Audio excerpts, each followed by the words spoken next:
Good morning. We are going to continue on the third paragraph in the first Sicha of the Rambam Malchus. So we're continuing the Rebbe is going to continue going through and asking on the fact of that the Rambam writes Masham Niba B'Shnei HaMashichim. Rebbe is going to be focusing on that terminology of the Rambam, on the fact that the Rambam says that in Parshas Balak, where there the Torah testifies and gives prophecy on the two Mashiachs, on David HaMelech and Moshiach.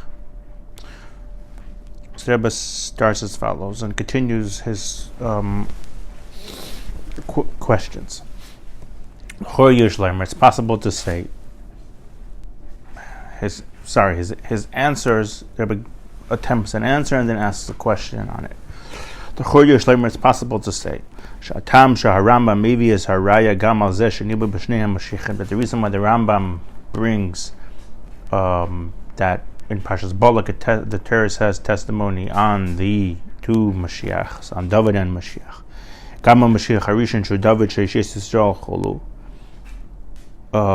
The first Mashiach, David HaMelech, which saved the Yidden. The L'chora seemingly Mane Geya LeEmuna B'Bias HaMashiach Shegam David Nikra Mashiach K'moi Melech HaMashiach Ad Shal Shnei Amimim B'Shnei HaMashiachim B'Hei Yidiyah. Why do we need to know for the belief of Mashiach that there was David HaMelech and that there was David HaMelech is called Mashiach and Mashiach and Mashiach Melech HaMashiach? Why do we need to know that David HaMelech is called Mashiach as well? And also you say B'Shnei HaMashiachim with Hey Yediyah, which Hey is the two Mashiachs. So the Rebbe attempts an answer and then he builds this question. Hum Ibnei is because that the reason why the Rambam brings this is because knowing that there were two Mashiachs is pertinent to the belief in the coming of Mashiach, and it strengthens it. How so? Mashiach Harishon who David Shishis so Me'atzareyam Zem Moshe take a Bemun Shekam La'asid Yavim Mashiach Shem Yisrael Derech Shem Mashiach Yisrael. So, if one knows already that a Mashiach already came, David HaMelech, then the fact that Mashiach is going to come in the future, so it happened then, it could happen now. Similarly to what the Gemara says in Sanhedrin, in regards to similar to what the Gemara says in Sanhedrin, in regards to the resurrection of the dead. There's a story of a heretic that came to Bava ben Sicha, and he asked him that why are you guys saying that those that are dead are going to come alive? People live and then they die. So what's your proof that someone that's dead is going to come back alive? So he said, what you're saying is also foolish, because those that were in existence came alive. So those that are dead shouldn't come alive. And that's what the terminology that the Rebbe brings in this story in Sanhedrin Tzaddik Aleph Amud Aleph, that the Gemara says over there, Deloy Hava Chaya, those that were not alive, Dahava that did come into beginning, Deloy Hava Chaya, those that were not alive became alive, meaning that they were born. Dahava Chaya, those that were alive and now that are dead, like Kolshkein shouldn't also come back alive.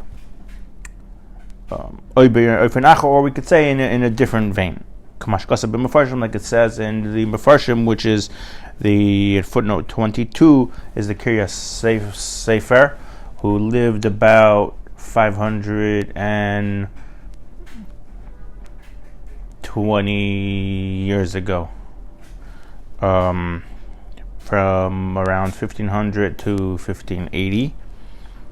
So he was times of the Maral of Prague, probably.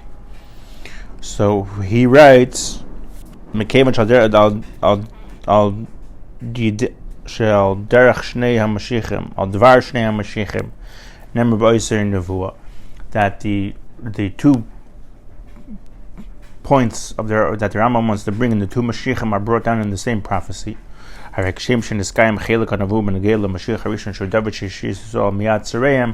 being that the first nevuah of David HaMelech, that he saved the Yidden from their enemies, was fulfilled, so too,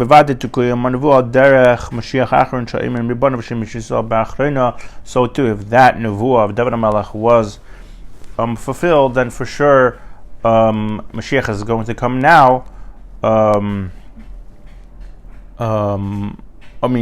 Ratzin, that Mashiach that is going to come now is also going to happen. Aval moving, but it's understood. But still, even though that the reason why the Rambam writes Shnei Mashiachim is that to give us the strength that just like it happened then, it could happen, just like that it happened before, it can happen again, is still not the full reason. Why? Because in these psukim that the Rambam brings, in Kavanos HaRambam Kepashtus L'Sheinu L'Haviraya V'Yechocha Shemalacha Mashiach Vada Yovet, the Rambam is not coming to prove that Mashiach is going to come, because then we would go back to stage one. Then we could have just sufficed with bringing the pasuk from Parshas Nitzavim of V'Shav Hashem Elekecha Shavuscha, that they're going to back there to Israel, and never happened yet. So it's gonna happen now. But why do we need this? The Rambam is trying to prove that one has to believe in Moshiach, that it's from the psukim in the Torah.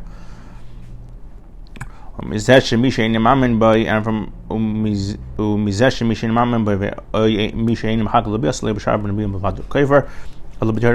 like we see in the characterization, if you want to say, of a full believing Jew, is someone that believes in Moshiach the person and he awaits his coming, and if he doesn't, he's kafir in the Torah, meaning that the Rambam wants to prove that in the Torah itself it says about the coming of Moshiach, and if you don't believe it, then you're a kafir. So it can't just be that the Rambam is bringing this whole lengthy explanation, and the specifics of which one refers to David and which one refers to Mashiach, just to tell us that Mashiach is going to come. It obviously has to be because he's believing in Mashiach, that it says it in the Torah. If so, then why do we need two Mashiachs? The proof of the Rambam that the Torah prophesies in the two Mashiachs. Mashiach Harisha and Joy David. So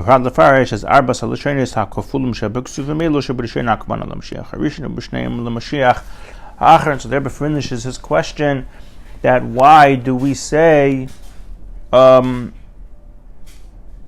you can't just say that it's speaking about that the Rambam just wanted to tell us that Moshiach is going to come, because if so, why exactly are you saying which parts are referring to David and which parts are referring to Mashiach? If your whole thing is about Mashiach, to believe in Mashiach, that it's written in the Torah, then the Rambam technically could have just written and the fact that the Rambam wants to bring that over there in Parshas Balak it says prophecy b'shnei HaMashiachim, then why are you bringing all what's negay, all the specifics? Mirza Hashem, on Sunday we will continue on Ois Dalet. Have a wonderful Shabbos, and we'll see you on the next one.